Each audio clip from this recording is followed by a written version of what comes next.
he said, I'll then invade the neighboring countries. And he starts naming off the countries and what his plan is for each country until he ultimately has a 5 million man military.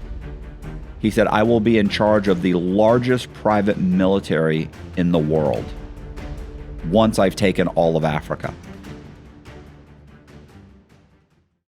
Hey, this is Matt Cox, and we are continuing with the Frank Amodeo story. It's Insanity. Let me hold up the book. Look, It's Insanity. And I think we left off, Frank was in Latvia, Riga, Latvia, actually, I think so. So the city of Riga in Latvia. He had flown in there with a group of his guys, and he had been approached. Someone from the CIA spoke with him. They did not want him to basically to invade Tajikistan. So it never happens. Whether it never happens because of what happened with his meeting with the CIA, I don't know. You'll have to figure that out. Frank doesn't. Well, Frank thinks he knows, but you never know. Based on everything that I looked at and everybody I spoke with, it could be many things. I think that may have been a factor.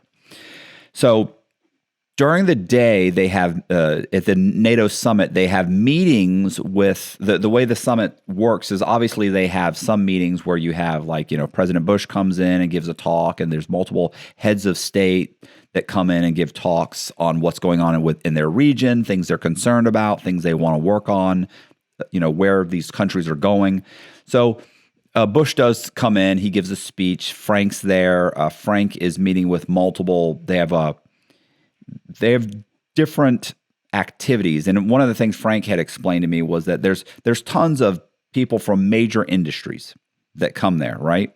They want to meet with the heads of state to talk about lumber rights or mineral rights or building a pipeline or whatever the case may be. Hey, maybe you're China and you're trying to convince some South American country to let you build a port. So you kind of go there and you court them and try and meet everybody and schmooze.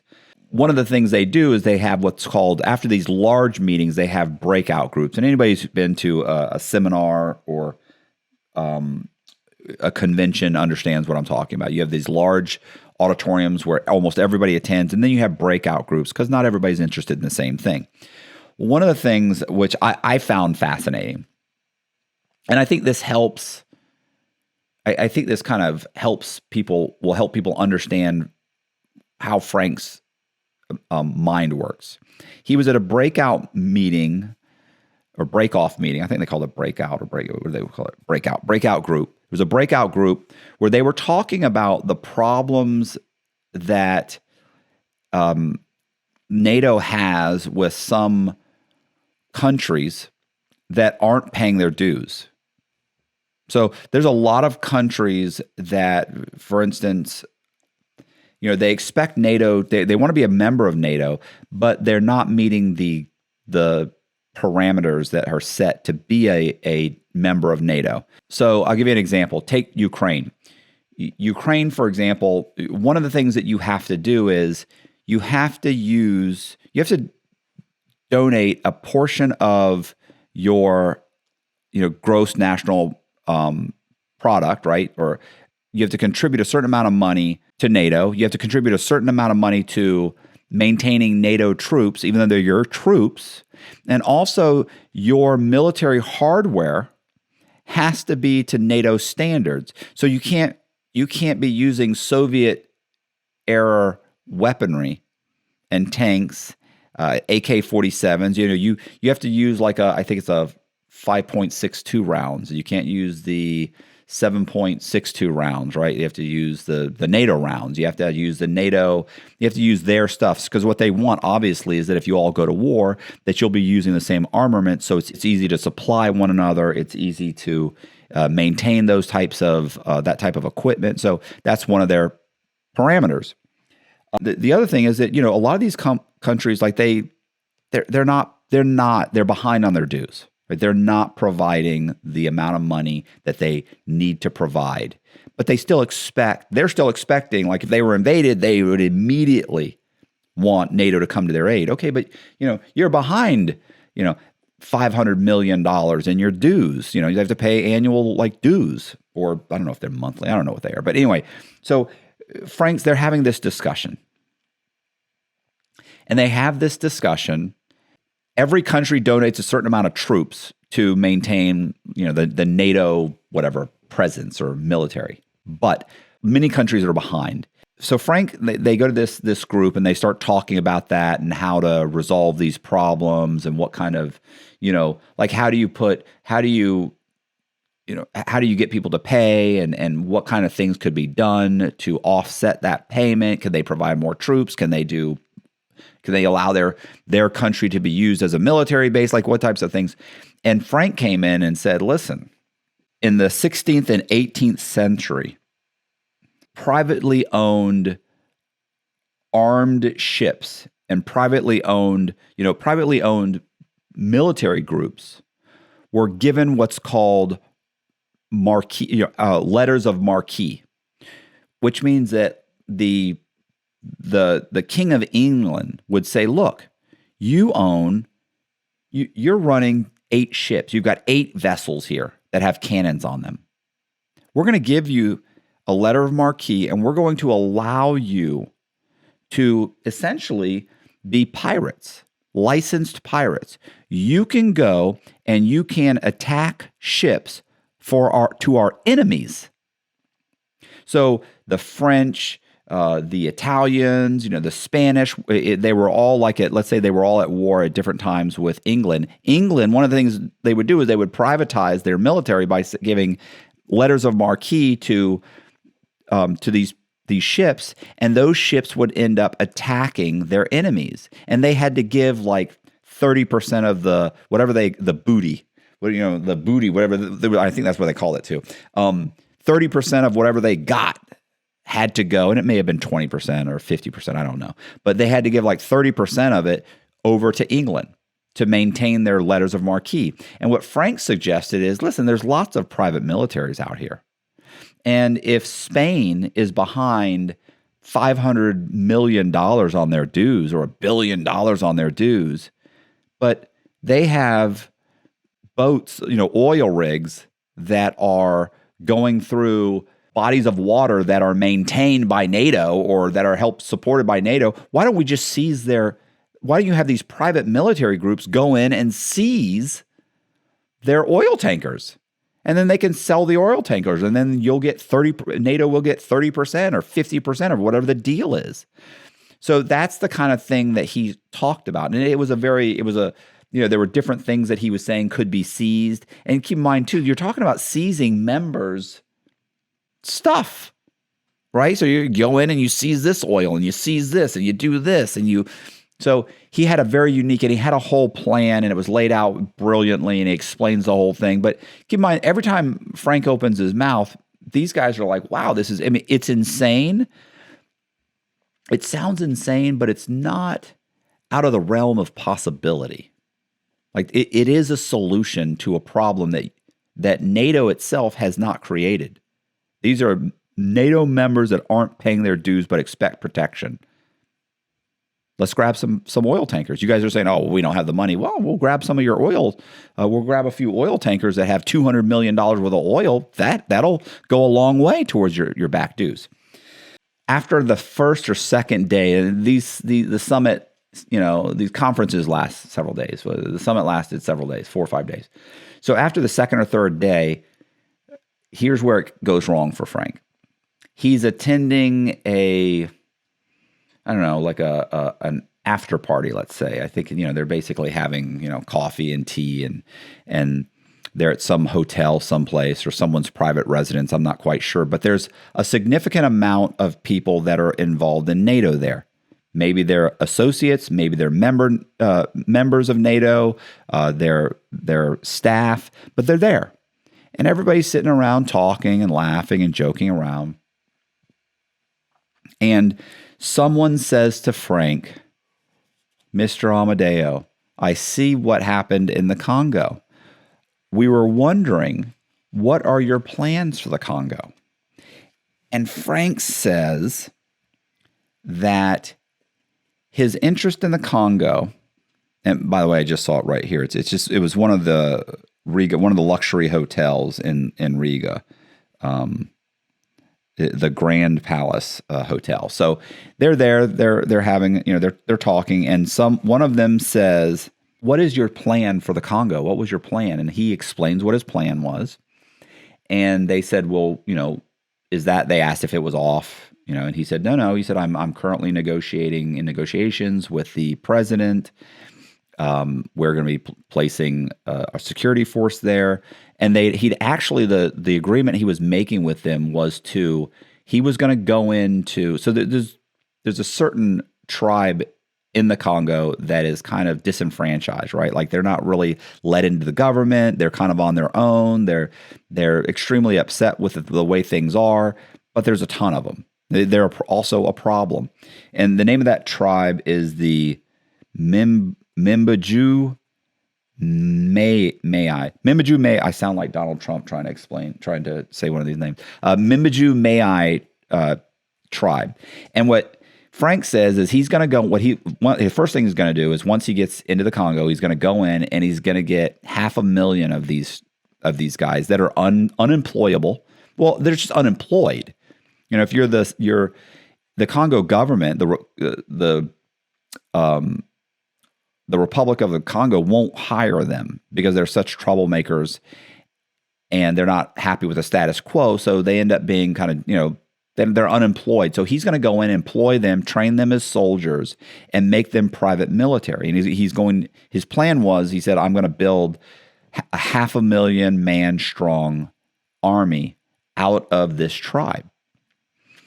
Now, once that's done, he said, I'll then invade the neighboring countries. And he starts naming off the countries and what his plan is for each country, until he ultimately has a 5 million man military. He said, I will be in charge of the largest private military in the world once I've taken all of Africa. And he said, once I've got all of Africa, it will be such a large group of soldiers or private military, that it'll be large enough to police the entire planet, he said, and then we won't need NATO.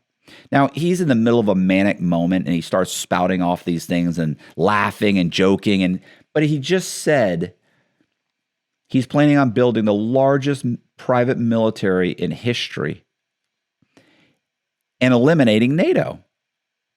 That's, at that level, that is a horrendous thing to say, especially from a man who was a plot to take over the Congo, which it was just foiled. So he says this. He doesn't really realize what he said or the impact.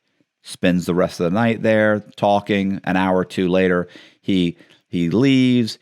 Spends a couple more days at the conference. Gets into his plane. He's flying over the Atlantic. Halfway over the Atlantic, he gets a phone call from his lobbyist. Remember, I had said in one of the earlier videos, he had hired a lobbyist that had been a lobbyist, or had been, I think, connected to Bill Clinton. She'd been like a staff member with Bill Clinton, and she had left and started a lobbying firm, and he'd hired her. So he gets a phone call from her, and she says, "Did you just tell members of NATO that you're planning on building a massive private military and eliminating NATO?" And he says, "Well, I may have said something along those lines." Like, it starts to dawn on him. And she says, "I'm getting multiple calls from different people in the government asking what this is about." She's like, "Frank," and he said, "Well, I was just saying that, eventually, that might be something that happened." He starts trying to backpedal, and she says, "Frank, you were just in the Congo. Your people were just in the Congo, and there was what everybody believes is a military coup was just foiled. And now you're talking about building a massive army and taking over NATO. Like, this isn't something that these people are taking lightly." Anyway, she says she's going to do damage control. They land the plane a few hours later. He gets off. And within a few days, target letters start appearing. Let me explain what target letters are. When the FBI is investigating companies, the first thing they do, when they're investigating massive companies for fraud, the first thing that they do is they send out target letters to everybody that may or may not be a member of, or I'm sorry, they send out target letters to anyone that they believe may be involved in fraud, or is at the very least under investigation for fraud, right? So all of the, all the board members and different various people that are a part of Frank's company get these letters saying, hey, it's from the FBI. Here's a target letter. They're investigating me. And what typically happens is a lot of those people they do this, they say they do it to notify people, to let them know, not to destroy anything, that we will be contacting them, but really what they're doing is really kind of a phishing, it's a phishing excursion where they're trying to see if any of those people will contact them to say, hey, listen, I know what's going on, and then cooperate. Well, all these guys start getting the letters. A few people contact the FBI. They may or may not have tried to help fill them in. But overall, the bulk of the people that were involved in Frank's company genuinely didn't think they were doing anything wrong. Now, once the FBI goes in, they start subpoenaing records. They start getting just gobs of records. They start reading through everything, and they end up getting a few people that are willing to talk. And these people explain about that Frank is currently, several of his companies are behind on their payroll taxes, but that they're making the payments. They're in negotiations with the IRS. They're actually this is what's interesting about this. Part of the negotiation process was that Frank was saying he was going to bring the company public, and to pay part of the back debt that he owed the IRS, let's say, so the back payments. So let's say he owes the IRS whatever. I think it ended up being like $200 million, but at this point it's probably 160, 180. I think he got hit for 180 million. So let's say 180 million. And what he ends up saying to them is, if you'll take stock in the company when we go public, you'll be made whole. Now, the problem with that is they were having a hard time getting anybody to sign off on that deal because technically the government isn't allowed to own stock in a private company or accept stock in lieu of a payment.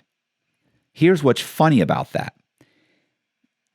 A few years later, when the economy collapses, the government ended up taking stock in all of the banks that it had bailed out. So the same proposal that Frank was proposing, they were having a trouble getting anybody that would agree to do it. 2 years later, they all jump on board. They have no problem at all. Sure, we'll do that.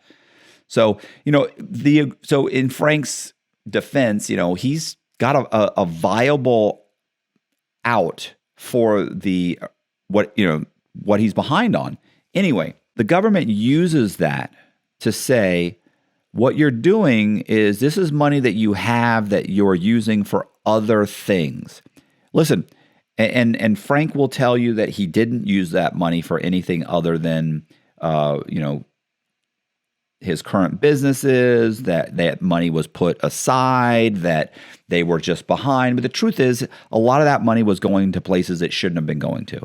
And Frank has never said this to me, but after looking at the documents and listening to what the U.S. attorney said and reading the indictment and everything else, it's pretty clear to me, assuming the government's not lying, that money was reallocated for other ventures.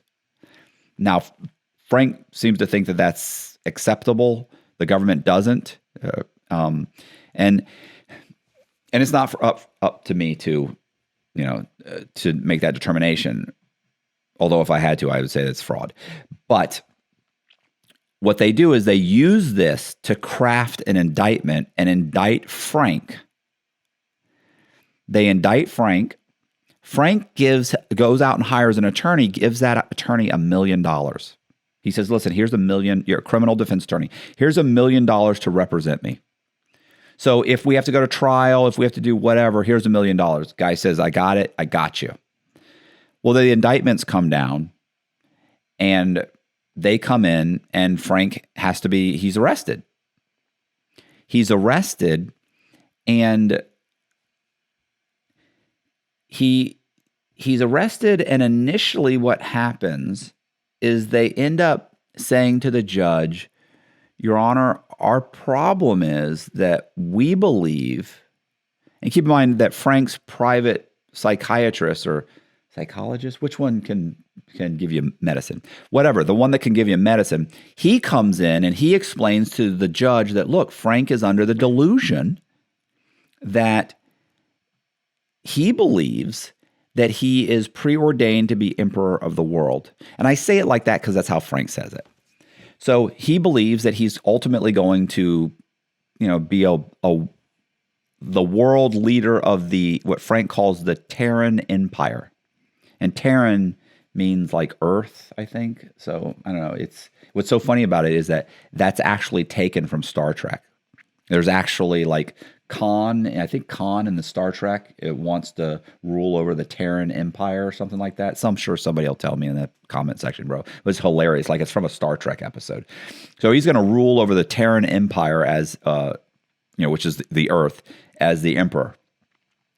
He explains this to the judge and says it's been a reoccurring fantasy and delusion of Frank since he was in his teens, and that he would like to have him evaluated because their argument to the charges are this. Yes, this is what Frank did, but he was in contact with the IRS. He had numerous meetings with the IRS. The IRS had never told him not to do these things. The IRS was aware of how much money the company was behind. They were working with him. They were currently in negotiations. And even if some of those funds were diverted or things were, or everything wasn't exactly on the up and up, even if that's the case, Frank was unaware of it as a result of his mental illness. So I believe it's the government that says they want to have Frank evaluated for schizophrenia or to determine what kind of a mental illness. Now, Frank always kind of says, the way he explains he is a rapid cycling bipolar with features of schizophrenia. So in his manic moments, he will say things that are based on delusion and, like schizophrenics do. He sees and hears things that are not, and believes things that are not based.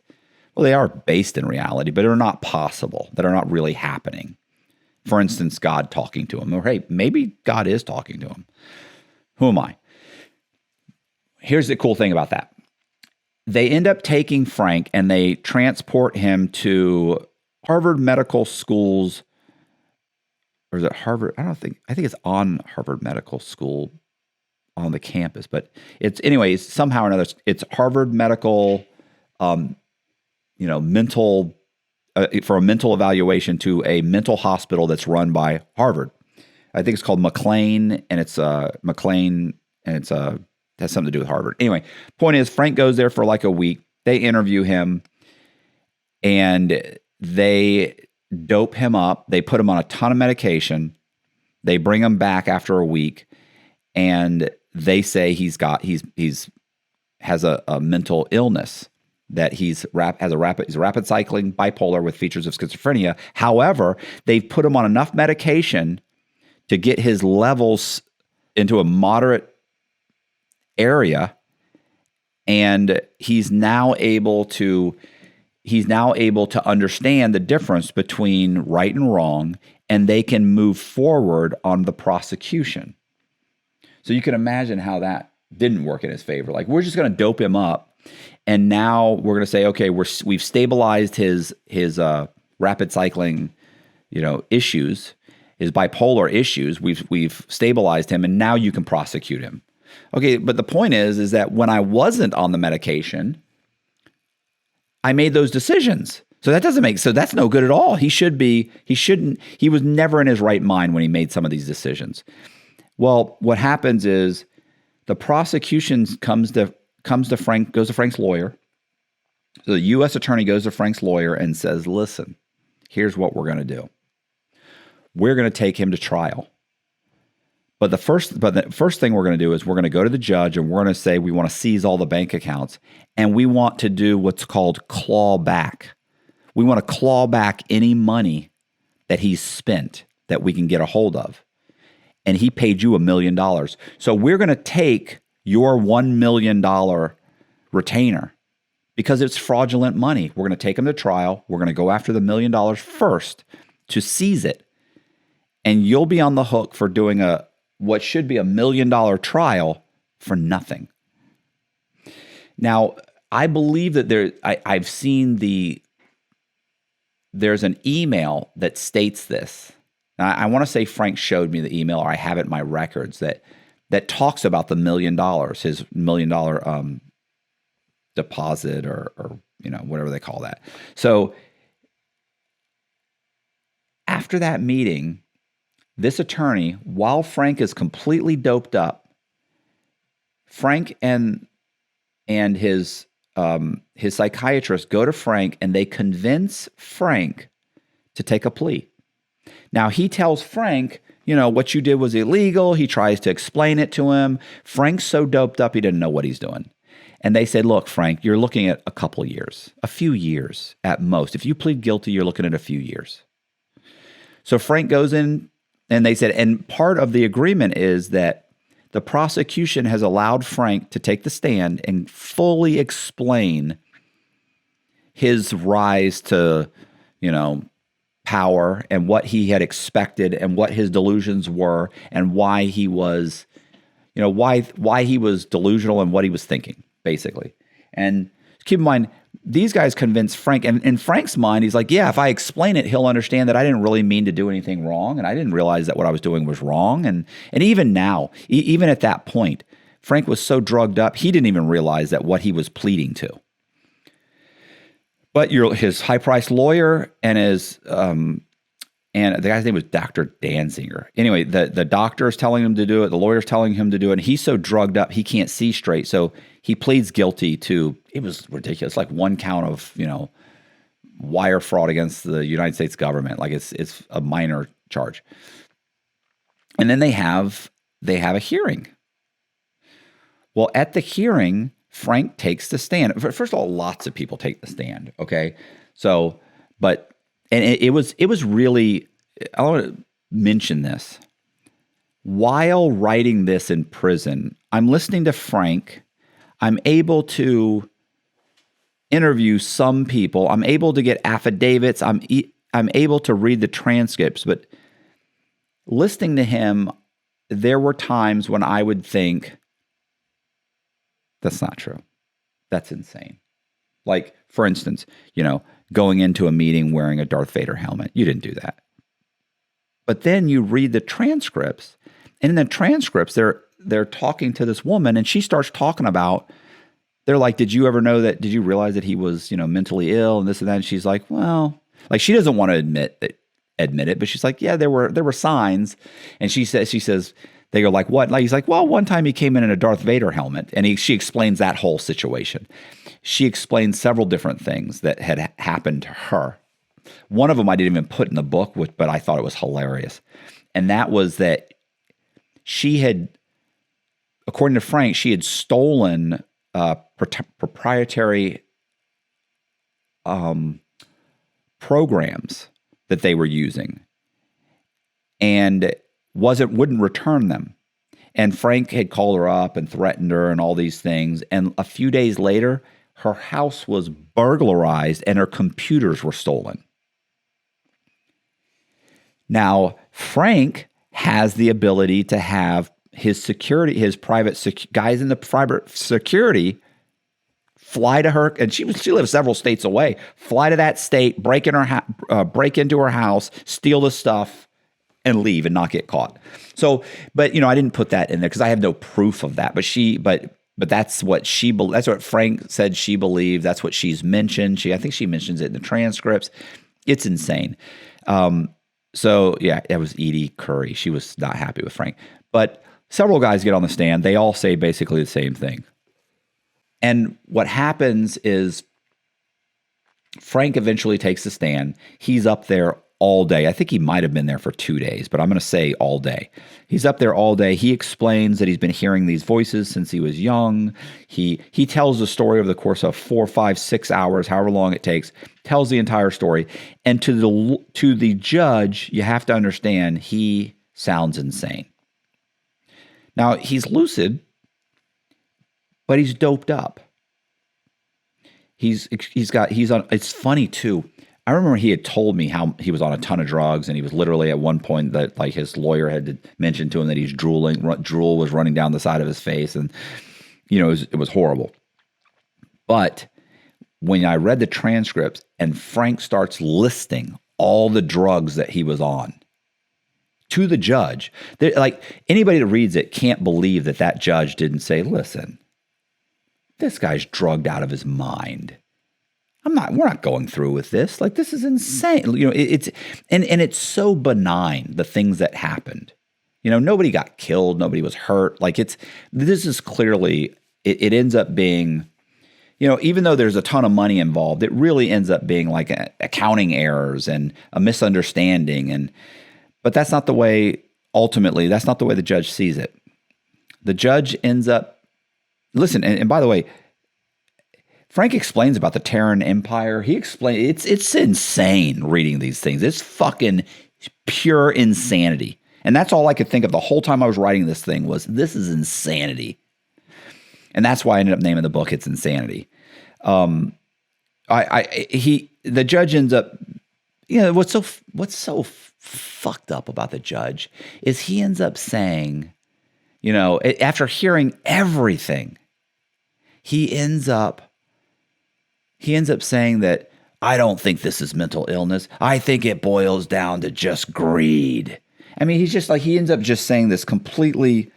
I wonder if I could even find it. I'm sure I can find it. It's ridiculous. So let me read this. I'm going to just read this. I just was flipping through the book just to give you an example that how insane that it had to be sitting in the courtroom listening to this.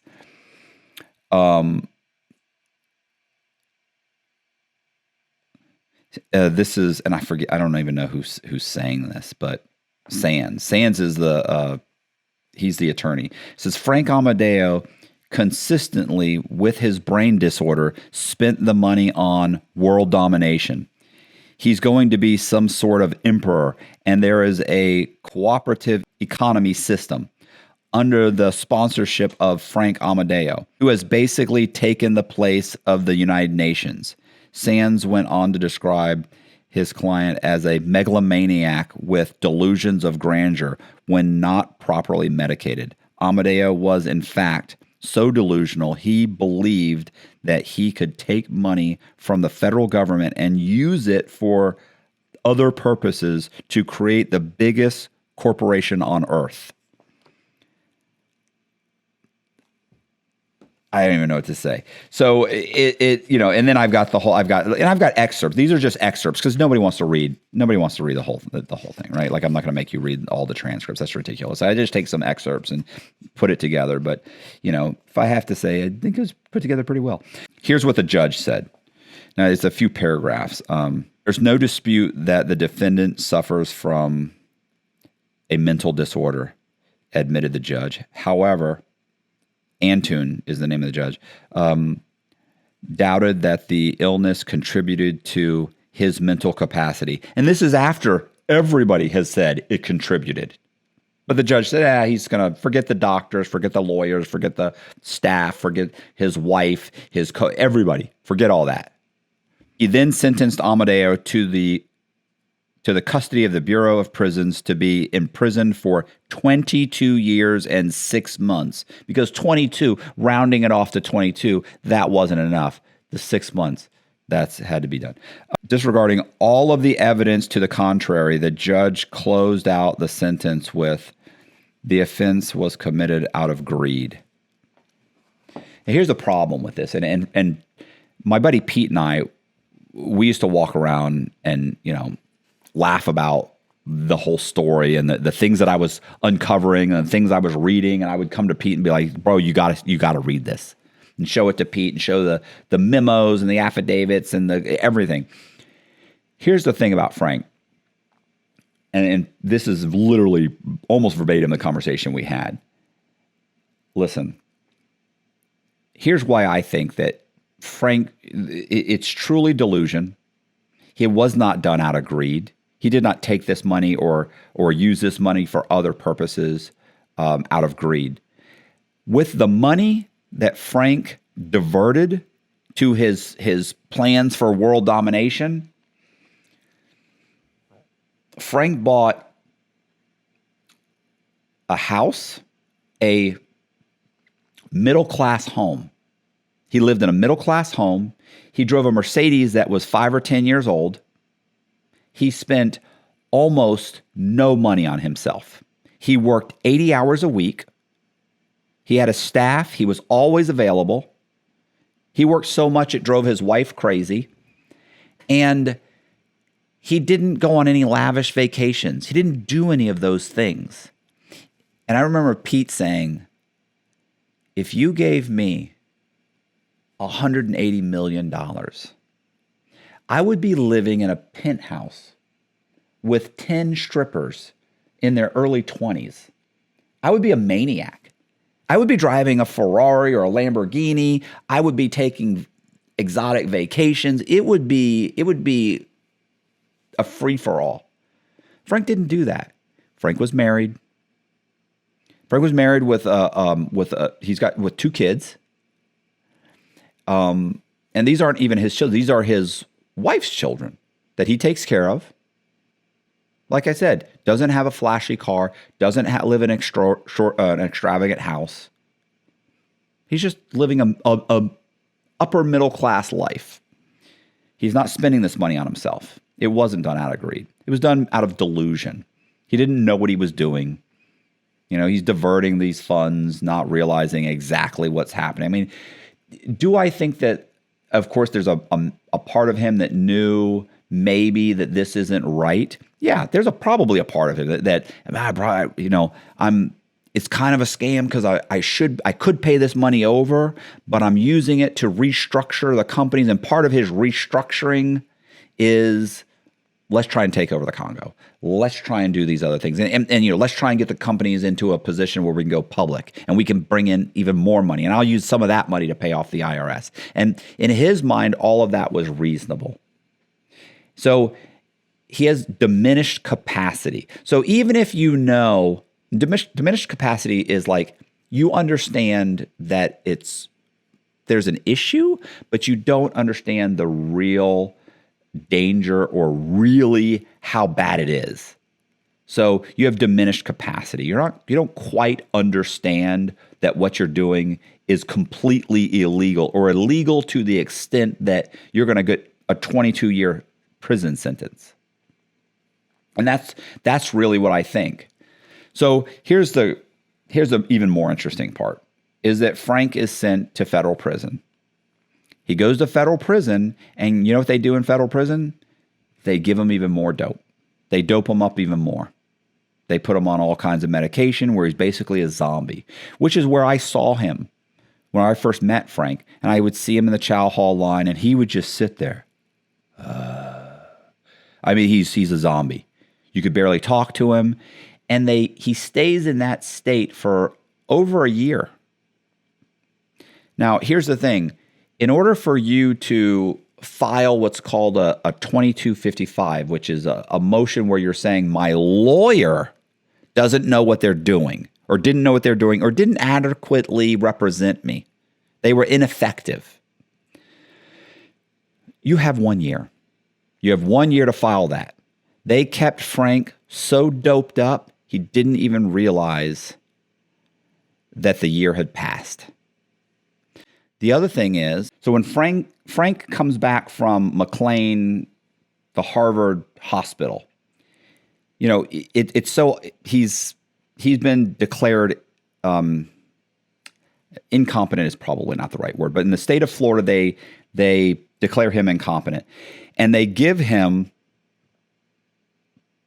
a guardian. So they assign you a guardian that works for the state. Now, if you're declared incompetent, you're made a ward of the state. So you don't get to drive, you don't get to open a bank account, you don't get to sign a contract, you can't buy a house, you can't do anything. Now they assign this, you can't write a check.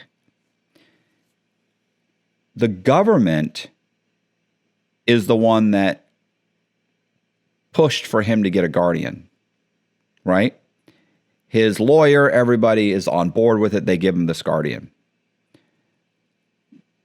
Once they've got him doped up, they bring him in because they don't want him to write any checks. They don't want him to be able to do anything without this guy's permission. They then have him plead guilty. So he pleads guilty. He signs a plea agreement without his guardian's consent, without his guardian's knowledge. His guardian didn't even know that that the government had him sign, and his lawyer had him sign a plea deal. Didn't even know it. So when Frank goes to prison, he first gets to prison. He calls his guardian to let him know where he is, because the guardian's taking care of Frank's accounts and businesses and that sort of thing. He calls the guardian, and the guardian's like, "Hey, Frank." The guardian thinks he's calling from the county jail or from the U.S. Marshal's holdover. And he tells him, "I'm in Coleman. I'm at the Coleman low security prison." He goes, "Why?" He said, "This is where they sent me." Keep in mind, he's out of his mind. He's all drugged, filled with drugs. And they said, "This is where they sent me after I was sentenced." And he says, "When were you sentenced?" He goes, they had me sign a plea agreement and they sentenced me to 22 years and 6 months. And his lawyer, his guardian is like, "What?" He's like, "How is that even possible? You're not even allowed to sign a plea. You can't sign anything without my permission." So they keep him drugged up. And a year later, when Frank finally sobers up and they start taking him off the drugs, he realizes, I never even had the ability to plead guilty. So he files a 2255. And you know what the court says? You're time barred. You had 1 year to file it. It's been a year and 2 months. Or a year and however many. It was just over the 1 year. You're time barred. We can't even look at your case. We can't consider this information because you had 1 year to put it in and you didn't. And as a result, Frank ended up getting stuck with a 22-year sentence. Because despite what you watch on Law and Order and on the TV shows that are out there, the law is extremely unfair to prisoners. Well, eventually, once they've got him locked up in jail, and he's locked up with me, they take him off the meds, and Frank starts teaching the legal research class, and he starts training guys on how to do legal work, and he just becomes a little workaholic because, he's manic most of the time. He maintains his manic state by drinking sodas. He drinks at least 2 or 3 cases, like 12 packs a day. It's insane how much soda he drinks. He's a really interesting guy. And of course, I've already gone over. If you've watched the other videos, you'll see that he got 12 years knocked off my sentence. Just an amazing human being. A deeply flawed human being, as most amazing human beings are, unfortunately. There's always some guy you think, wow, what a great guy. Like, this guy's perfect in every way. He's personable. He's funny. He's nice. He's extremely intelligent. He's helpful. He's brilliant, and that works for 5 or 10 years. And then you find out that they've got somebody chained up in the basement, and you realize, oh, wow, he did have some issues. So once I got out of prison, and I got out of prison just before Frank did, and I don't know if I went over this or not, I was talking to Frank. And I said, I was emailing Frank, which I'm not supposed to do. But so we're emailing, each other back and forth, and I explained to him that I wanted to take the synopsis and I wanted to turn the synopsis that I'd written, because it was hilarious too, by the way. I'm following Frank around, and when I eventually finished the synopsis, and it was like 20 pages or something. Did I tell you this?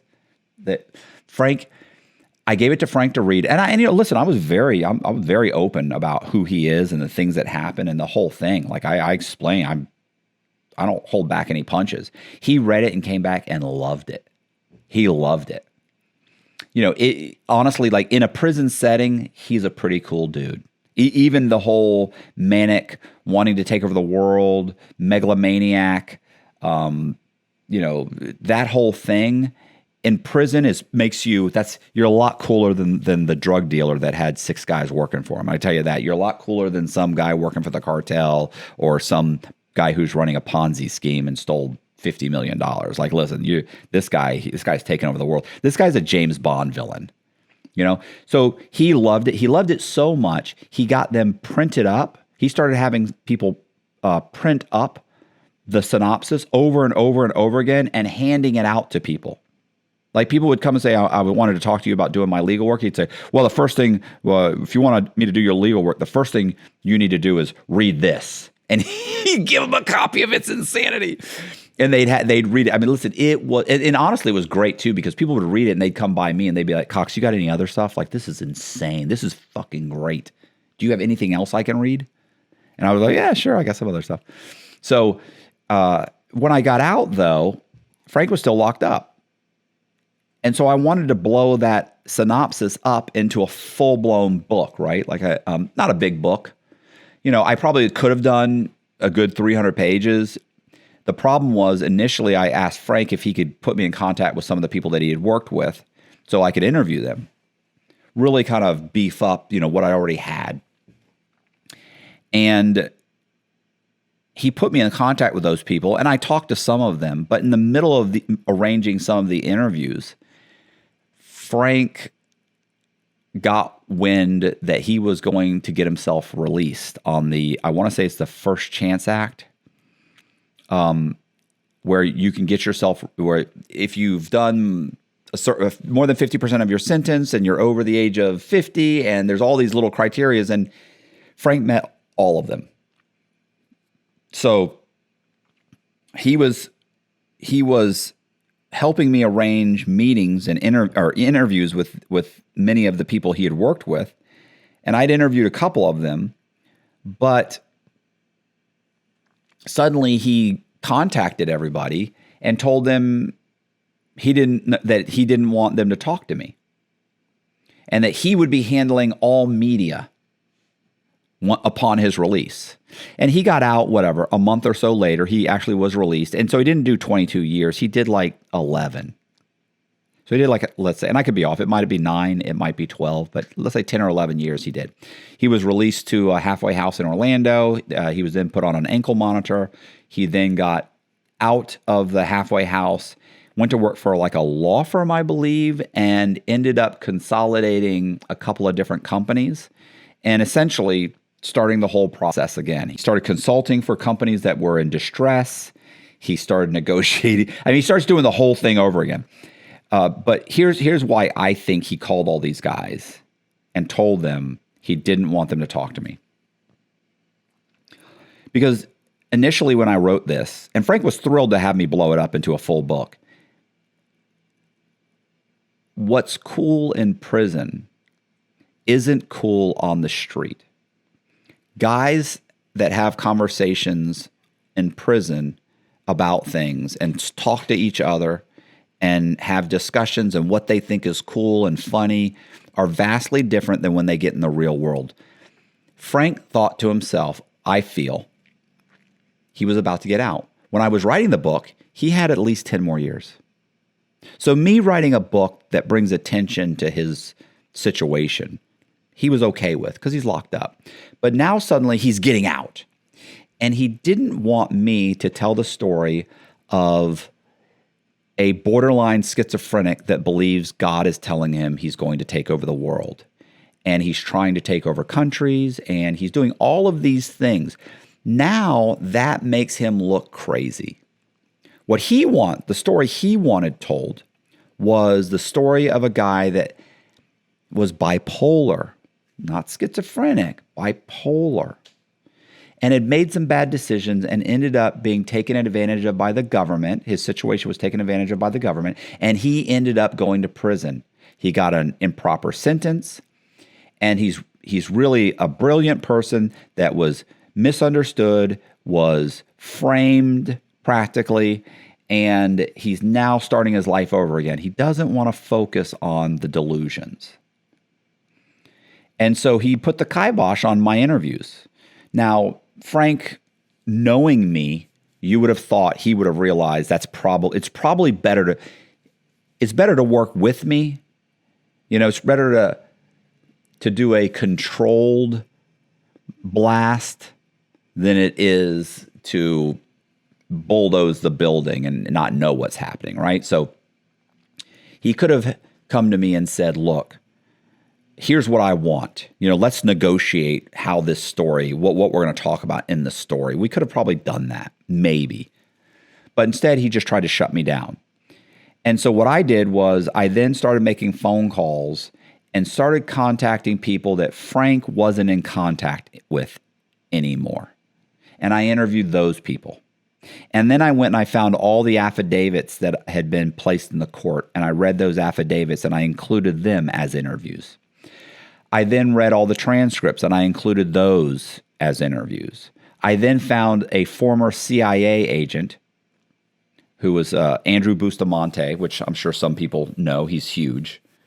I interviewed him for the book. So I went and did a whole slew of interviews that were unrelated to Frank. And the thing is that had Frank probably could have had those people that I was going to interview. He probably could have had them help tweak the story. But instead, I had to go around him and get a very accurate version of the story. Since Frank's gotten out, I haven't spoken with him. I do know that he was rearrested. He was in the government rearrested. Well, they violated his supervision, his release, right? So they release you, and they violated his supervision and had him thrown back in jail for about 6 months. It took him 6 months to get in front of the judge, and the government could not explain why they'd violated him. They had two reasons. One was he was currently committing the same types of crimes that he was originally arrested for.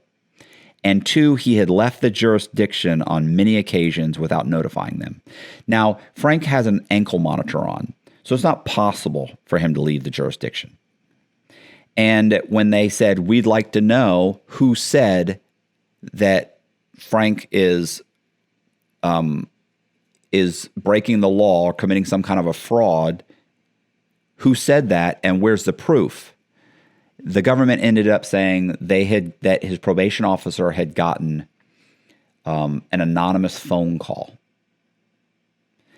on both of those two violations. One, that he was currently engaged in breaking the law by committing criminal activities, although it was never specified. They said he's doing the same thing he was doing that originally got him thrown in prison.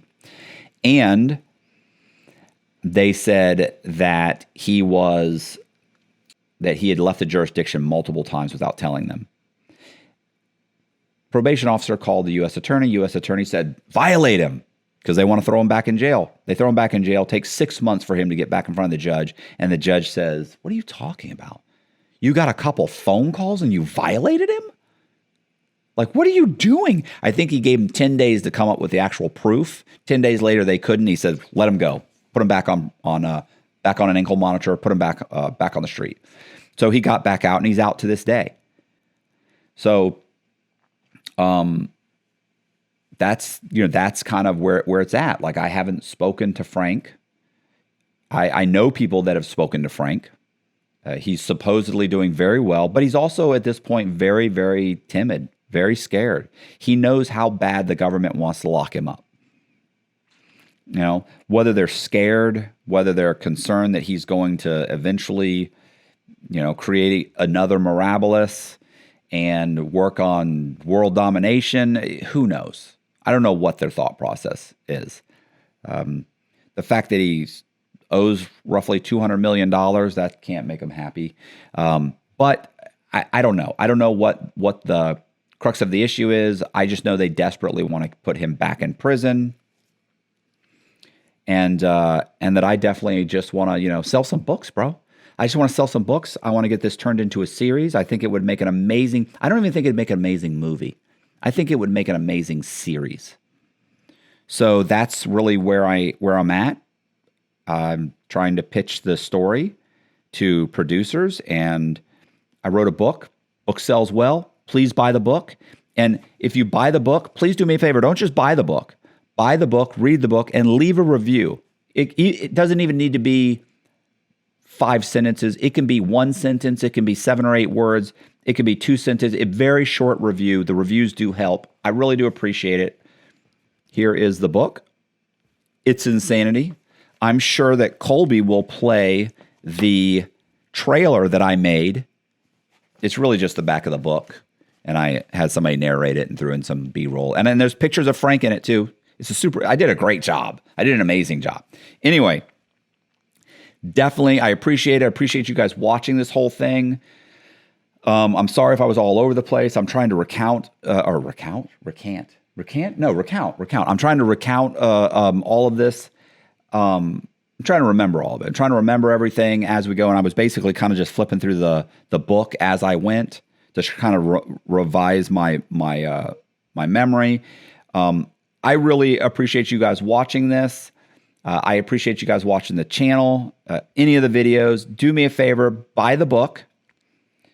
Consider joining my Patreon because it does help, believe it or not.